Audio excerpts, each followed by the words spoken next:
ડીસાનું યુવાધન જોખમમાં છે અને તેનું કારણ છે શહેરમાં ખુલ્લેઆમ અને બે રોકટોક થઈ રહેલું ડ્રગ્સનું વેચાણ છે। ડીસા શહેરમાં મેફેડ્રોન, સ્મેક સહિત અનેક પ્રકારના ઝેરીલા નશાનું વેચાણ થઈ રહ્યું છે અને આ નશાની લતે ખાસ કરીને કિશોર અવસ્થાના બાળકો લાગી રહ્યા છે। ડીસા શહેરની આવનારી યુવા પેઢીની આ દશા પાછળ ક્યાંક ને ક્યાંક પોલીસ જવાબદાર છે અને તેના લીધે આ ઝેરી નશીલા પદાર્થ વેચાણ કરતા અત્યારે ડીસા શહેરમાં આસાનીથી તેનું વેચાણ કરી રહ્યા છે। ડીસામાં પાન, મસાલા, ગુટખા, બીડી કે સિગારેટ કરતાં પણ ખતરનાક માનવામાં આવતા ઝેરી ડ્રગ્સનું વેચાણ ખૂબ જ મોટા પ્રમાણમાં થઈ રહ્યું છે। છેલ્લા 4 વર્ષમાં ડીસામાં ડ્રગ્સનું પ્રમાણ ખતરનાક હદે વધી ગયું છે અને આજે આ ડ્રગ્સના રવાડે કિશોર અવસ્થાના બાળકો ચડી ગયા છે। ડીસા શહેરમાં ડ્રગ્સના વેચાણના હોટસ્પોટની વાત કરવામાં આવે તો શહેરના ગવાડી વિસ્તારમાં તેનું સૌથી વધુ પ્રમાણમાં વેચાણ થાય છે અને અહીંથી જ સમગ્ર ડીસા શહેરના ખૂણે ખૂણે આ ડ્રગ્સની ખેપ પહોંચાડવામાં આવી રહી છે।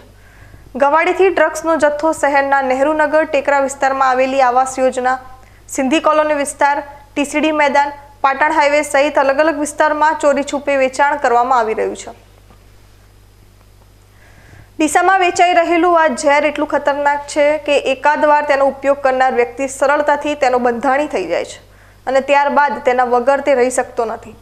આ નશાનો આદિ થયેલા શખ્સ પાસે તેને ખરીદવાના પૈસા ના હોય તો તે ગેરકાનૂની કામ કરતા પણ અચકાતો નથી અને અત્યારે ડીસામાં પણ આવી જ નોબત આવી ચૂકી છે।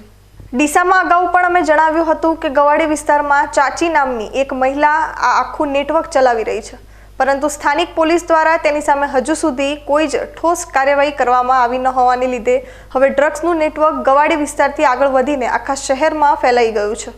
ડીસામાં અત્યારે 15 થી 20 વર્ષની માસૂમ વયના કિશોર ખરાબ રીતે લતે લાગી ચૂક્યા છે। ડીસામાં ડ્રગ્સ માફિયા હોશિયારીપૂર્વક કિશોર અવસ્થાના બાળકોને જે ટાર્ગેટ બનાવી રહ્યા છે અને ડીસાના ભવિષ્યને બરબાદ કરવાનું આ સુનિશ્ચિત આયોજન હોય તેમ શાળા અને કોલેજમાં અભ્યાસ કરતા બાળકોને જ ડ્રગ્સના રવાડે ચઢાવવામાં આવી રહ્યા છે। ડીસા શહેરમાં ડ્રગ્સનું દૂષણ હવે ચરમ પર પહોંચી ગયું છે અને આ દૂષણનો ભોગ સૌથી મોટી સંખ્યામાં ટીનેજર બાળકો બની રહ્યા છે। ડીસા શહેરના TCD farm, ગવાડી, Sindhi colony, Shivnagar ટેકરા વિસ્તારમાં અત્યારે ધોરણ 10 થી કોલેજ સુધી અભ્યાસ કરતા બાળકો ડ્રગ્સની ફૂંકો મારતા નજરે પડી રહ્યા છે અને ધીરે ધીરે પોતાની યુવાનીને ગરતાની તરફ ધકેલી રહ્યા છે। ત્યારે જો આ ડ્રગ્સના દૂષણને નાથવામાં નહીં આવે તો ડીસા માટે આવનારી પેઢી પણ ખતમ થઈ જાય તો નવાઈ નહીં। Haresh Thakor, BK news channel, Deesa. ડીસાના વાલીઓ માટે પણ આ ઘટના ખતરાની ઘંટી સમાન છે। વાલીઓએ પણ પોતાના બાળકો પર વિશેષ ધ્યાન આપવું જરૂરી છે કારણ કે આ ઉંમરમાં તેમનું બાળકો કોની સાથે ફરી રહ્યું છે અને શું કરી રહ્યું છે તેનું ધ્યાન રાખવું જરૂરી છે કારણ કે ડીસામાં જે ડ્રગ્સનો કારોબાર ચાલી રહ્યો છે તે ડ્રગ્સ એટલું ખતરનાક છે કે તેના રવાડે ચઢી ચૂકેલું બાળક તેને સરળતાથી છોડી શકતું નથી અને આ સ્થિતિમાં જે મા-પિતા પોતાના બાળકને ઉજ્જવળ ભવિષ્યના સપના જોતા હોય છે અને તેવામાં જો બાળક ડ્રગ્સના રવાડે ચડી જાય તો બાળકનું નજર સામે જ પતન થતું જોવાની પણ નોબત આવી શકે છે।